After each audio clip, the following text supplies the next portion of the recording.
अब हम देखते हैं शस्त्र धारा प्रमाण। तो शस्त्र धारा प्रमाण के लिए बताया गया है कि तत्र धारा भेदना नाम मसूरी, लेखना नाम अर्ध मसूरी, वेदना नाम विश्रावणा नाम च कैसिकी, छेदना नाम अर्ध कैसिकी इति। ठीक, तो देखिए यहाँ पे जो ये टेबल बनी यही याद कर लेना है, बहुत है आपके लिए।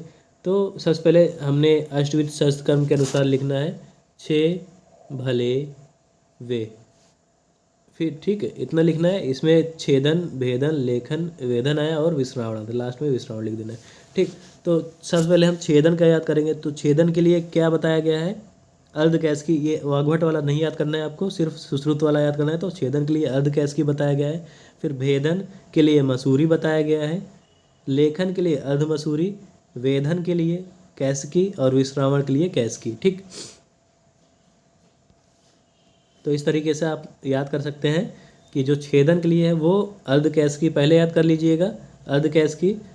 उसके बाद भेदन लेखन वेदन, ये जो क्या कहते हैं सीक्वेंस आते हैं उसमें मसूरी अर्ध मसूरी और कैसकी, और विश्रावण में कैसकी याद कर सकते हैं।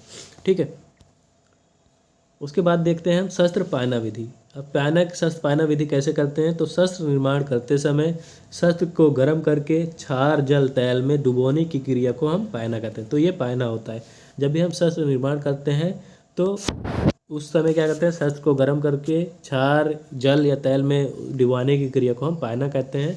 पायना द्रव्य से क्या होता है, पायना द्रव्य के जो गुण होते हैं वो शस्त्र में समाविष्ट होकर शस्त्र की धारा को मजबूत बनाते हैं।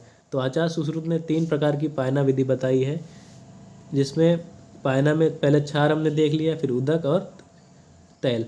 तो अगर हम क्षार से पायना करते हैं तो क्षार पायना में सर सल अस्थि छेदन के लिए किया जाता है, उदक पायना मांस छेदन भेदन और पाटन के लिए, और तैल पायना सिरा वेदन और स्नायु छेदन के लिए यूज होता है। ठीक,